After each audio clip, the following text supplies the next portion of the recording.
nakita nila, natagpuan nila sa bahay ni Roque, wanted galing China at boss ng Pogo. May kinalaman sa Pogo.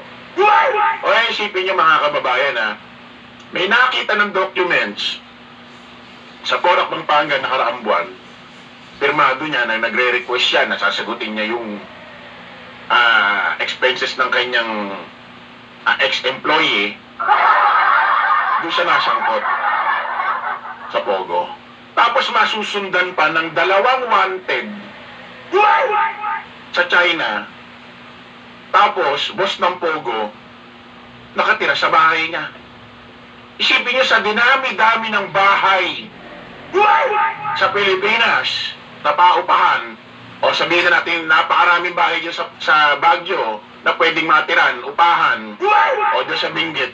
Bakit napaka-coincidence naman na bahay pa ni Roque ang napili? Sa dinami-dami ng bahay. Isipin mo yun? Isipin mo, wala man kami hawak na ebidensya, Roque, pero mapapaisip ka talaga na po pwedeng may kinalaman ka talaga eh.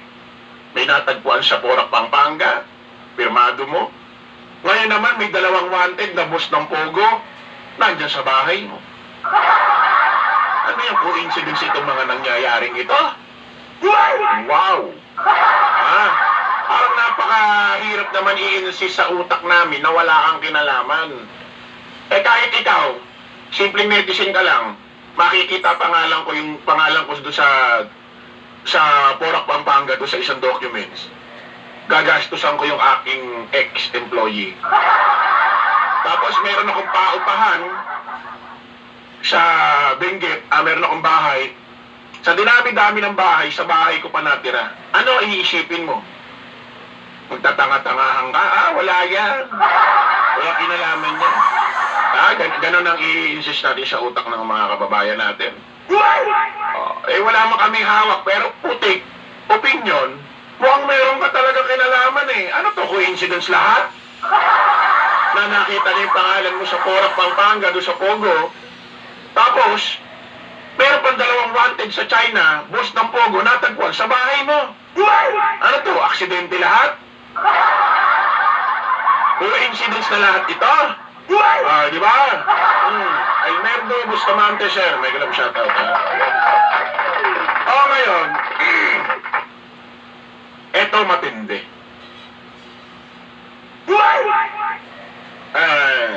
Nung weekends, bakit kaya ganun ginagawa ng PAOK, no? Laging weekends sila bumabanat sa mga, mukhang may sarili silang style. Kasi natatandaan ninyo, yung pinasok, nung pinuntahan yung bahay ni Roque, may nakitang 2 Chinese doon na wanted, na boss ng Pogo. Di ba weekends yung binanatan, Sabado? Sila inoperate. Ngayong weekends na naman, mga kababayan, Sabado rin yata nangyari ito. Nag-follow up sila sa Pogo, South 99 yata ito. Binuksan yung mga bolt. Binuksan lahat ng bolt. Nung binuksan, ang kasunod ng report ng PAOK, etong si Roque, bibigyan na ng watch out, bulletin. Imo-monitor mo siya kung saan siya pupunta. At kakasuhan na, hinahanda na ang kaso sa Department of Justice. Isipin mo, binuksan lang yung bolt, bigla nang nagkaganon. Bakit? Ano nakita? Ano nakita, Roque? Sa bolt? Panoorin natin, mga kababayan. Kaya naman pala gigil na ito si Roque, sabi niya, no? Doon sa rally sa Liwasang Bonifacio. Gigil na raw siya. Kung ako lang, gigil na. Gusto ko lang lumusog sa Malacanang. Inawat na kami ni BP Inday Sara Kuno. Kaya naman pala gigil na ito, pababain si Pangulong Bongbong. Kaya naman pala gigil ng mapalitan si Pangulong Bongbong, alanganin ka pala sa administrasyong ito. Alanganin ka pala. The end is near for you, Harry Roque. Kaya naman pala. Kaya alam niyo, mga kababayan, opinion ko, kaya ito si Pangulong Bongbong, ang daming mga tao especially mga politiko or ibang mga dating politiko, gusto na siyang mapababa sa administrasyon, mapalitan ni BP Inday Sara. Kasi alam natin, kapag si BP Inday Sara na ang pumalit, maraming malilibre sa kaso. Ha? Merong mga kaso dyan malamang na mababakuran. Lalo na nga si Kibuloy kasi tandaan nyo, hindi pa presidente ito kung makapagtanggol na sa SMNI at kay Kibuloy, ganun-ganun lang makapagtanggol ito si Mrs. No Comment.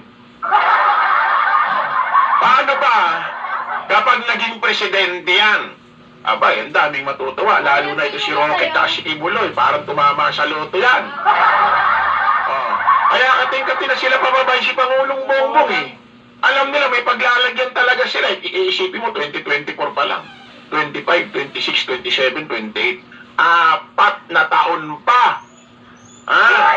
Ang buhay impyerno nyo. Diba? Ballpoint Man, pakisupport sa share nito si Ballpoint Man. Kasama natin yan, mga kababayan. Kaya gustong-gusto nila eh. Mabababa. Kasi malilibre sila sa kaso. Isipin mo kung makakasuhan talaga ngayon na si Harry Roque. 2028 pa ang palit ng presidente. Isipin mo na lang sa 4 na taon, gugulong ng matindi ang kaso nyo. May paglalagyan talaga kayo. Ang mananalo pa, hindi kampo nila Digong. Kasi sawa na nga mga tao sa mga pagmumukha nyo, sa mga style yung mga pambobola nyo eh. Kung mananalo pa ang ibang tao o ibang politiko na against din sa inyo at kampi sa Administrasyong Marcos, di lalong putik impyerno ang buhay nyo. Kaya gusto nyo mapababa eh, ano? Kaya kating-kating na kayo eh. Alanganin ka talaga, Roque, ngayon. May paglalagyan ka talaga. Kaya tigil mo yung angas mo. Akala mo kakayanin mo to? Feeling mo lang yun. Sa utak mo lang yun. Baka nga pag wala ka sa harap ng camera, umiiyak-iyak ka na eh. Baka nga nakakaramdam ka na ng lungkot eh. Baka nakakaramdam ka na ng takot. Akala mo, mapapaniwala mo kami na, kunyari, masaya ka, tumatawa ka, at pinaiita nyo sa mga follower nyo, ni gagambaliw na maharlika na walang love life, sakalam kayo. Napili nyo, panalo kayo sa labang ito. Titignan natin. Watch and learn. Putik, tignan natin. Tignan natin kung mananalo kayo, putik. Pakinggan natin to. Dr. Winson Casio, ang spokesperson ng PAOK. Dr. Casio, sir, magandang evening. Si Johnson po ulit sa Teleradyo Serbisyo.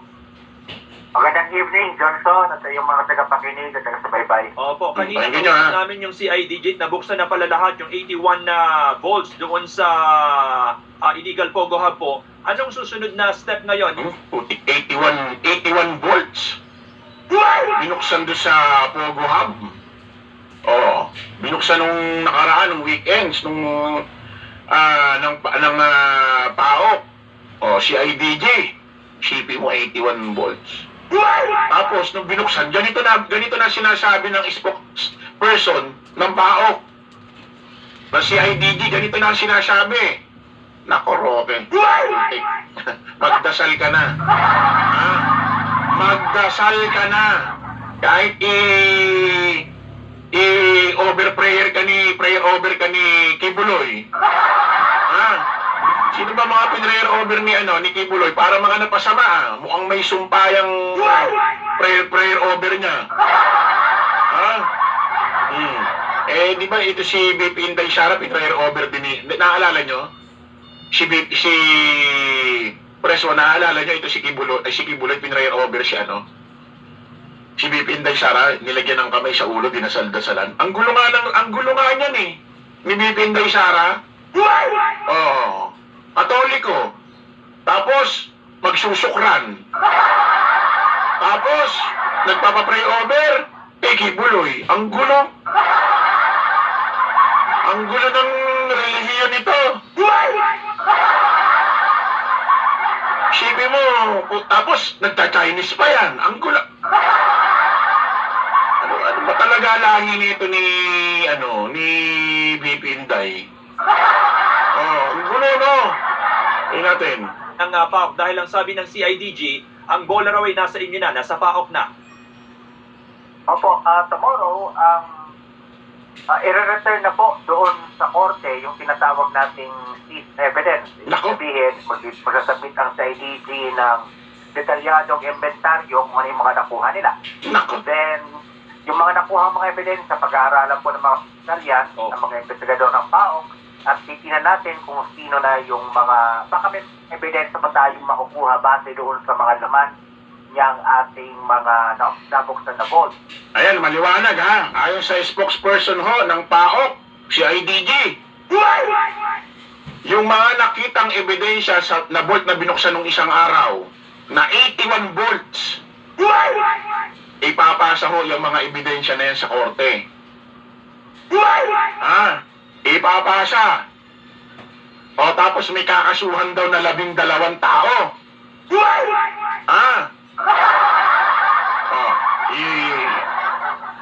Play natin.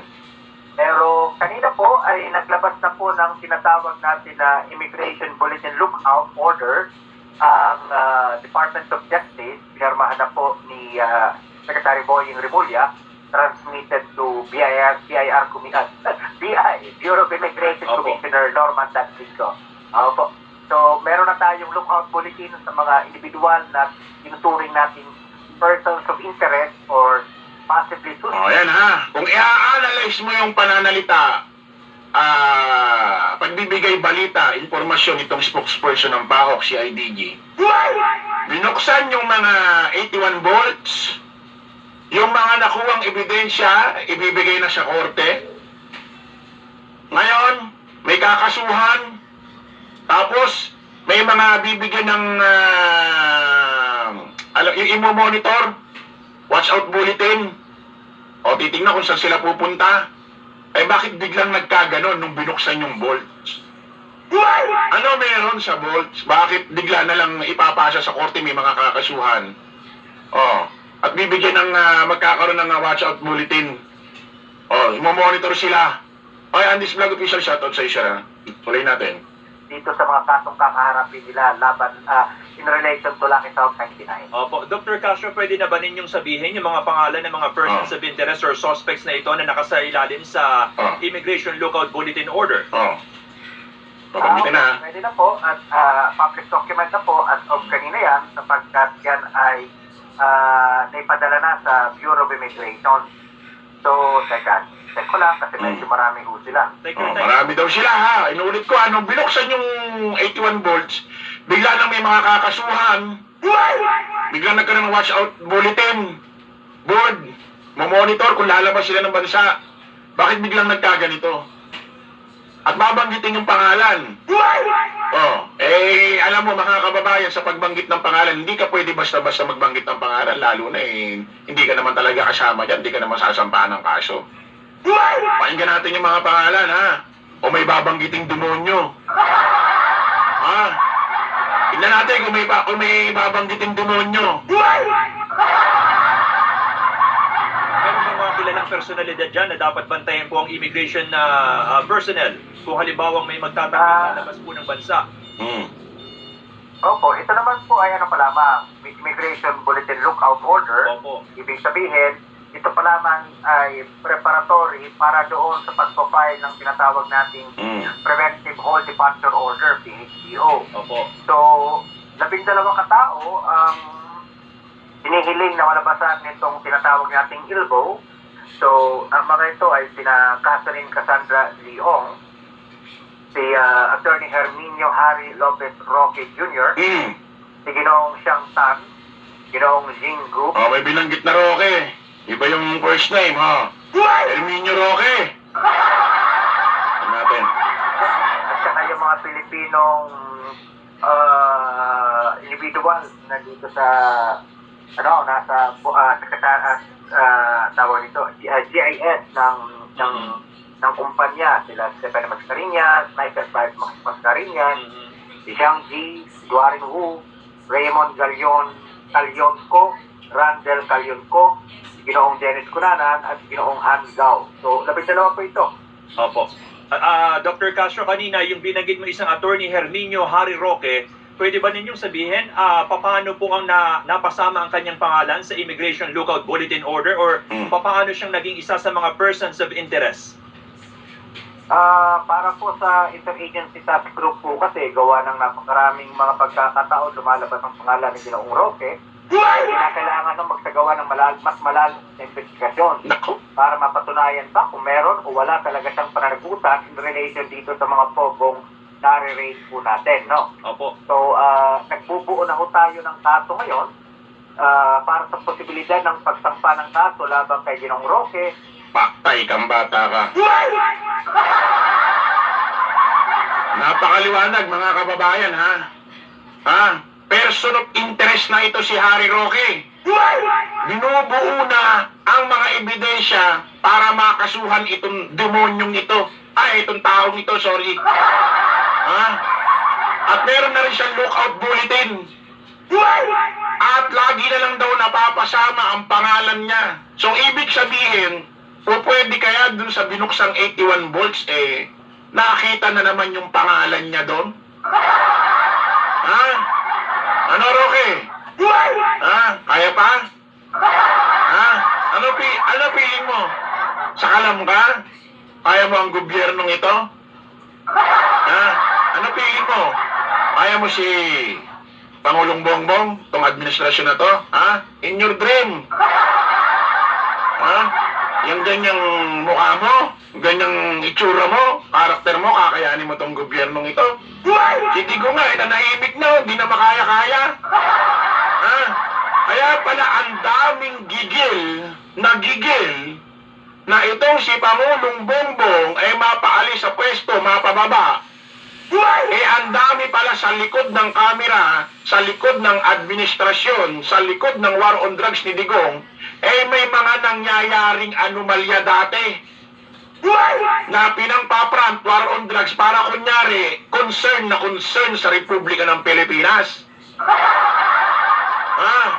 Yun naman pala, mas matindi ang nangyayari. Sa likod ng kamera, pinampaprant lang yung war on drugs na kadalasan nadamay pa mga minor de edad. Na kunyari, may war on drugs, tapos namamatay yung ibang mga minor de edad, nadadamay, especially yung Kendall Santos. Kunyari, my God, I hate drugs. Pero habang pinakikita ito sa taong bayan, noong 2017, may nakalabas na pinadaan dyan na 6.4 billion dyan sa customs. Sipin mo yun, ang presidente, galit sa droga, kuno. Pero saan sila kumuha ng lakas ng loob? Itong mga drug lords na ito, padaanin mismo sa ahensya ng gobyerno, sa customs. Kung ako ang drug lord, bakit pipiliin ko idaan yan sa customs? Alam ko ang presidente ngayon galit na galit sa droga. Saan sila kumuha ng lakas ng loob para idaan yan? Isipin mo, idinaan yung droga sa customs. Sinong mapapaniwalang walang koneksyon yan sa labas? Ang lakas naman iloob na ipadaan dun yan. Ano ibig sabihin? Puti kayo. Mga gots, salamat po sa palipad. Tuloy natin. Kaya yung mga war on drugs na yan, pinang-front lang yan. Para kunyari, concern sa bansang Pilipinas. Sipin mo, may mga nagmamatayan, libo-libo. Putik habang namamatay ang mga kababayan natin dati, libo-libo, especially mga minor de edad, may pinapapasok naman droga sa ahensya ng gobyerno mismo. Sa customs. Di ba ahensya ng gobyerno yan? Dahil nilog, salamat po sa pakape.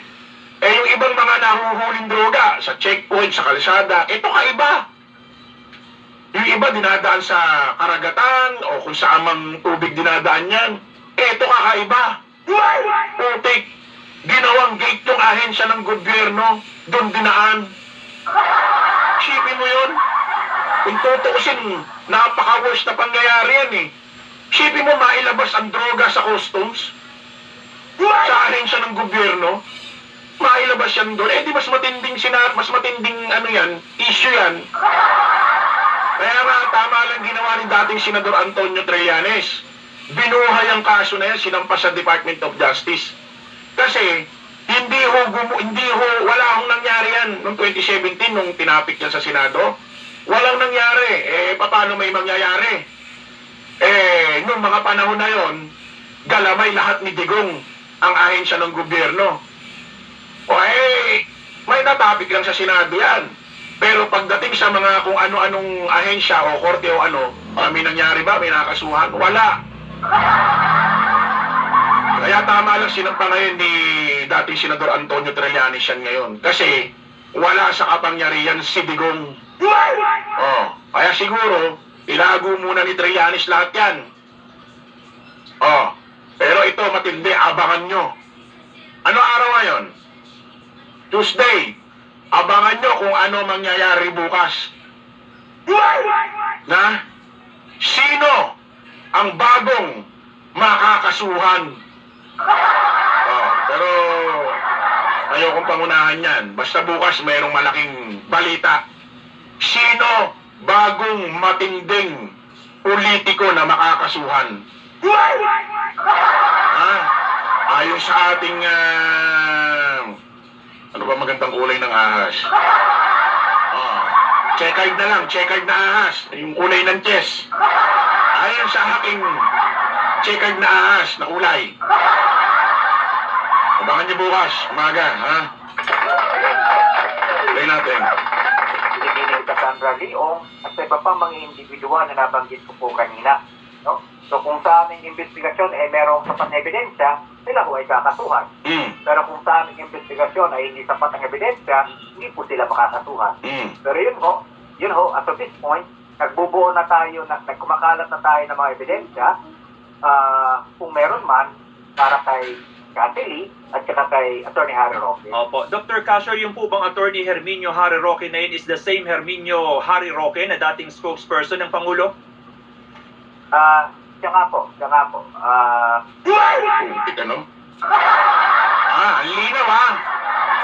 Yung nabanggit sa 12 na tao, positive, yung dating tagapagsalita ni Digong, si Harry Roque, kanyang spokesperson. Kasuhan, magkakaroon ng watch out bulletin board. Hinahanda na ang ebidensya, hinahanda na ang kaso laban dito sa 12 ito, kasama si Roque. So, ano ibig sabihin ito? Ano nakita sa 81 volts? Kasi, inuulit ko ha. Una, nakita sa Porac Pampagan, documents, doon siya unang na-issue. Nandun pangalan niya. Kumbaga parang nagre-request siya yata doon na gagastusan niya raw yung kanyang ex-employee. Isipin nyo, gagastos ka lang sa ex-employee mo? Kailangan may dokumento pa, kailangan nandun pa nakita pa sa Pogo. Anong dahilan? Anong meron? Baka lang, nagtatanong lang ako, Roque, ikaw nagpa-uso nito, di ba? Magtatanong lang din ako sa'yo. Bakit meron kang ganong documents na pirmado mo? At sinasabi mo, parang nangihingi ka raw parang nagre-request ka ng na gagastusan mo yung ex-employee mo sa Europe. Magtatanong lang ako, nangihingi ka ba dun sa Pogo na yon? Panggastos mo dun sa ex-employee mo? Putik, gagastos ka lang, bakit meron pa documents? Pero bang ganun gagastosan nyo ang isang tao, idodokumento nyo pa? Tapos makikita pa sa Porac, sa Pogo. Pangalawang sa kanya, sa dinami-dami ng bahay sa Pilipinas, sa dinami-dami ng bahay sa Baguio, sa Benguet, bakit doon pa matatagpuan ang wanted na 2 tao sa China na boss daw ng Pogo? Sa dinami-dami, bakit doon pa makikita sa bahay ni Roque? Ano to? Coincidence lahat ito? Aksidente lahat ito na may nakita ng pangalan mo doon sa Porac, Pampanga na pirmado mo na gusto mong sagutin ang expenses ng iyong ex-employee. Tapos makikita pa ang 2 wanted na Chinese Diyan sa bahay mo, sa dinami-dami ng bahay sa Pilipinas, at boss pa raw ng Pogo yan. Ano to, aksidente lahat ito? Ano gusto mo, magtanga-tangahan kami? Na wala kang kinalaman? Ha? Ano gusto mo? Itulad namin yung utak ko, namin sa utak ng mga follower yung mga tanga. Ha? Putik, sayang naman mga pinag-aralan namin kung mabubulan nyo kami ng ganyan. Baka nga yung mga ibang didisit dyan, talagang naniniwala na rin na may kinalaman ka eh. Ha? Kaso walang magawa. Kailangan nila mapanindigan na sila'y didisit solid na mga engot. Putik. Pinanganak na nga tayong mahirap. Putik, huwag naman tayong mamatay na tanga. Oy, mga didisit. Lalo na iba dyan na mahirap. Huwag kayo pumayag na pinanganak na tayo ng mahirap. Putik, mamamatay pa tayong tanga. Naniniwala rito sa mga ito. Putik, kaya pala talagang gustong-gusto nyo mapababa si Pangulong Bongbong. Talagang gigil na kayo. Talagang pwesahan na, desperado na kayo. Kaya naman pala, ang daming makikita, madidiskubre na problema sa administrasyon ni Digong. Kaya naman pala gustong-gusto nyo ng mapalitan. Putik, ang titindi nyo, no? Ang takapal ng mukha nyo. Buti na lang ito si Pangulong Bongbong ang naging presidente. Isipin nyo na lang kung ang naging presidente, kaalyado nila. Ano na lang mangyayari sa atin sa Pilipinas? Sa tingin ninyo, kung si Pangulong Bongbong hindi naging presidente, kaalyado nila, mabibisto ba ito lahat? Si Gagang Alisgo, sa tingin ninyo, mabubuking ba yan sa ginawa niya kung kaalyado nila? Puti kayo. Kaya pala gigil na tong mga ito. Kating-kati na di ba yung sinabi niya sa video niya dati, nung may rally sa Liwasang Bonifacio? Gigil na raw siyang lumusob sa Malacanang. Pinigilan lang daw siya ni BP Inday Sara, alias no comment. Pinigilan lang daw. Kaya naman pala gigil na itong demonyong to. Taong to, sorry. Kaya naman pala, ito pala, alanganin pala ito si Roque ngayong administrasyon. Kaya naman pala. Putik. Rogi, salamat po Sapagkat ilang beses na akong lumabas ang kanyang mga pangalan, mga ilang mga dokumento, at sa ilang mga testimonial evidence, kung kaya siya na ho ay aming tinuturing isang person of interest at nagsasagawa na kami ng case build-up laban sa kanila. Opo, at kung siya po at yung iba pang 11 binanggit po ninyo ay kasama sa Immigration Lookout Bulletin Order, pwede pa rin naman silang lumabas ng bansa kasi wala pa naman ng whole departure order, di ho ba, Dr. Casio? Tama po yun. Maaari pa po silang lumabas ng bansa, pero yun nga lamang ay kapag sila ay presenta ang kanilang sarili sa immigration, ay sa immigration, sila ho ay matatawag natin ipagbibigay alam sa mga law enforcement agencies na sila nga po ay kung maaari, tingnan na maayos sa mga dokumento, kung sapat ng dokumento para makalabas, kaya. Pero kung kulang-kulang po ay gawa ng paraan na hindi sila makalabas, ang sa gayon ay may pagpatuloy yung pag-imbestiga laban sa kanila. Opo, pero meron na hubang na-i-file? Ayan maliwanag. Ito si Roque at mga kasamahan na nabanggit, magkakaroon na ng watch out, lookout bulletin sa immigration. So meaning, imo-monitor sila kung saan talagang bansa sila pupunta. At titignan, double check lagi talaga yung documents na hawak bago lumabas.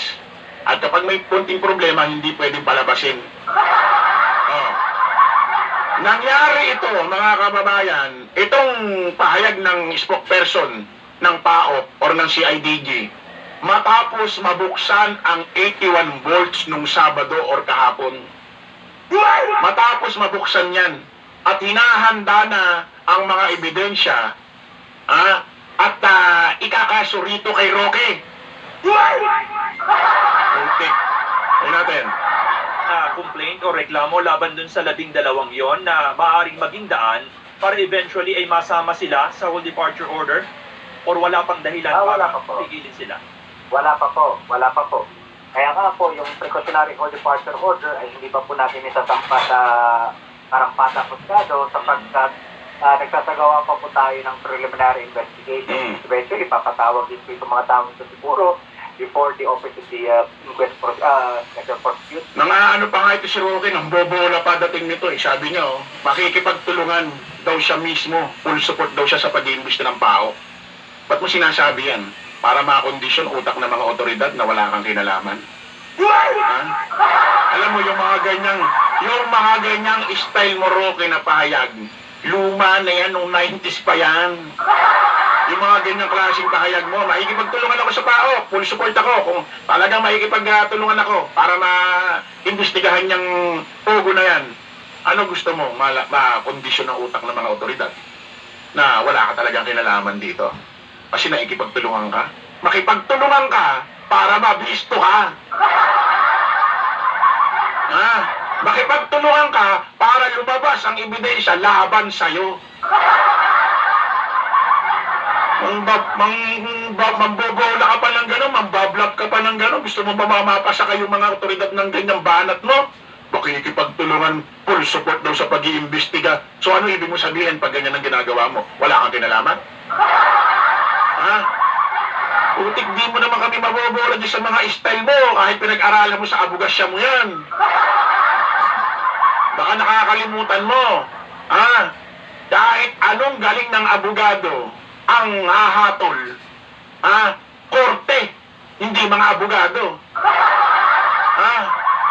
Dito ka lang magaling magpaliwanag sa mga social media. Pag pinasok ka sa loob ng hukom at alam mo yan, doon ka talaga mako-cross-examine kung totoo yung mga pinagsasasabi mo. Ha? At walang magaling-magaling na abogado na totoo ang katotohanan yun ng kalaban. O kita mo si Attorney Topacio, magaling na abogado yan. Sinong tangan hindi magsasabing hindi magaling? Magaling yan. Pero ano nangyari sa kaso ni Dennis Corneo at ni Bong Navarro? Kahit magaling siya, ano nangyari? Naipanalo niya ba kaso ni Corneo? Di ba hindi? Bakit? Kahit magaling ang abogado, kung talagang may nakikitang mali doon sa pinagtatanggol mo, kahit magaling ka pang abogado, talo ka. Merong butas yan. Kasi wala naman talagang perfectong krimen. No perfect crime. Makikita at nakikita ang problema, ang butas. Ha? Kaya kahit ano, explain mo, kahit galingan mo magsalita ng magsalita, ha? Korte ang mag-criticize, titignan talaga, pakikinggan kung talagang may kinalaman ko o wala. Kaya huwag ka nang magbubuka dyan na akala mo napakagaling mo. Style mo, bulok, makikipag-cooperate ako, full support ako sa PAOK sa pag-iimbestiga dyan. Ha? Nambobola ka pa ng ganun. Para kunyari si Roque nakikipagtulungan. Malamang to, wala kang kasalanan to. Malamang nga to, walang kinalaman. Gusto mo, ganun maisip namin? Ha? Tama yan, makipag-cooperate ka nang makita talaga na may kinalaman ka. Ha? Makipag-cooperate ka na talagang mabisto ka na. Yun ang i-cooperate mo. Mambobola ka pa sa mga bula-buladas mo. Wala mo naman, mabobola mo lahat. Hindi kami utak didisit. Yan, yung mga following ng mga tanga. Doon yung mabobola yan. Sa mga prosecutors na mag-evaluate ng evidence ng presenta namin. Alright. So, kailan po ang target ninyo na makapag-file ng reklamo laban dun sa 12? Hindi ho sabay-sabay. Pagkat depende ho sa ebidensya nakakalap. Pero maaari ko nang ipagbigay alam na ngayong linggo ay meron tayong masasampang mga kaso sa ilan sa 12 ito. No? So, hindi ko lang po masisigurado kung sino sa kanila ang maisasama na sa kasong aming isasampa ngayong week na ito. Pero sa aming usapan this week ay meron tayong maisasampa laban sa ilan sa kanila. Alright. Dr. Castro, maraming salamat. Okay, maliwanag mga kababayan. Ngayong week na to, may mga kakasuhan na dyan sa 12 binanggit kanina. Kasama ho itong si Manay Roque. Itong si Mr. Roque. Oh, maliwanag yan. Abangan natin yan. Kasi biglang nagkaganito ang statement ng spokesperson ng PAOK or ng CIDG after ho matapos buksan ang 81 volts nung weekends, nung Sabado. Biglang nagkaganito. Paano ibig sabihin? Pwede kaya na may mga nakita pang dokumento doon sa 81 volts na may mga pangalan at pirma ni Harry Roque? Kaya kung bakit ganito na ang statement ng spokesperson ng PAOK PF, ng PAOK, ng CIDG, kaya ganito na ang statement, kaya nagre-ready na sila ng mga ebidensya, kaso kay Harry Roque, bibigyan na ng watch out, bulletin board, natitignan kung saan sila pupuntang bansa. Bakit biglang nagkaganito? Bakit bigla ka lalong na din, Harry Roque? Utik. Kaya naman pala gigil na gigil itong si Roque, no? Na gusto nang lumusab sa Malacanang. Alanganin ka pala sa administrasyong ito. The end is near for you, Harry Roque. Kahit mag-piling sa alam ka dyan sa live mo, piling mo lang yan. Pero pag naka-off na ang cellphone mo, ano naiisip mo, nararamdaman mo? The end is near for you? Parehas kayo ni Gagang Baliw na Maharlika na walang love life. Lagi pinakikita doon sa kanyang live na siya'y sakalam. Feeling niya, pinararamdaman niya sa kanyang mga follower na siya'y mananalo sa labang ito. Wes, sa utak nyo lang yan. In reality, hindi kayo mananalo. Tanggapin nyo na hindi nyo kaya ang administrasyon ngayon. Tanggapin nyo na hindi, at isipin mo, nagpalabas ng pulburong bidyong peke. Ano nangyari? Tinanggap ba ng taong bayan? Naglabasan ba sila? Nagpunta ba sila sa EDSA para pababay si Pangulong Bongbong? Pinagmamalaki pa nga nitong gagang ito, na baliw na walang love life na si Maharlika, umabot daw ng ilang milyong views yung nakapanood ng video. Ano naman? Lahat ba ng nakapanood doon naniniwala sa video? Tanga, di pinanood lang nila. Pero iba lang naman yan, nag-uusi lang naman. Given, pagpalagay na natin milyon-milyon ang nanood doon, nakapanood doon sa video na yon. Nagpunta ba sila sa EDSA? Nagpunta ba sila sa EDSA? Wala rin naman. Ano nangyari? Malabo na kayong, sabi pa nga ni Roque sa kanyang post, kilos na mga kababayan. Hindi niya masabing, tara na, people power na, paano, makakasuhan siya. Kaya binabanggit niya lang, kilos na. Kilos na mga kababayan. Sinong kababayan yung sinasabi mo, Roque, na kilos na? Mga kababayang didisit yan. Hindi buong kababayan mo na tinasabi mo kilos na mga kababayan, kampi sa inyo. Mga dilaw kakamping, loyalista pula, kampi kay Pangulong Bongbong. So sino yung tinasabi nyo, tinatawag mo Roque kababayan? Kilos na. Kaya nga hindi kayo makakuha ng malaking populasyon, volume ng tao para makapag-EDSA people power dyan sa EDSA. Kasi nga, kayo-kayo lang ang naniniwala sa mga sinasabi ninyo. Mas malaki pa rin ang populasyon ng Pilipinas na naniniwala kay Pangulong Bongbong Marcos. Kaya nga hindi kayo makakuha ng EDSA revolution, yo. At alam mo ng tao, yung mga ganyang-ganyang EDSA people power, ang nakikinabang lang, mga politiko na mayroong agenda. At after naman ng EDSA na yan, ang nakakakuha lang ng benefits, ang nananalo lang, yung mismong mga politiko na may mga agenda. At yung mga nag-rally, mga nag-EDSA people power, wala rin namang nahita. Alam na ng tao yan. Kaya wala na kayong matawag. Diba? Time nyo, bulok. At wala nang panahon ng tao dyan. Kaya siya inuulit ko nung mga nakaraang EDSA people power 1 and 2. Wala pa masyadong ang tao dyan, wala pa masyadong pinaglilibangan. Hindi katulad ngayon, may nag-YouTube, may nag-Facebook, Twitter, TikTok, Instagram, may mga naglalaro ng games, mga Dota. Marami ng pinagkakabalaan ng tao ngayon para yung araw at oras nila, i-google pa nila dyan sa EDSA. Sayang lang ang panahon. Isipin mo, mag-e-EDSA people power ang tao, tapos makikinabang ikaw. para mapalitan lang ni Baby si Pangulong Bongbong at malibre ka sa kaso mo? Sipin mo magpapagod sila tapos ang benefit sa'yo? Ha? Style nyo, bulok. Huwag nyo sabihin kaya nyo gusto magkaroon ng EDSA Revolution dahil mahal nyo kami. Ha? Huwag nyo sabihin kaya nyo gustong pinakikilos nyo ang taong bayan dahil concern kayo sa mga taong bayan dahil malang bilihin, ganon? Kaya pinakikilos nyo ang tao dahil sa sarili nyo. Sa mga kagustuhan nyong maganap, malibre kayo sa kaso. Yan ang totoo dyan. Hindi kayo style nyo, bulok.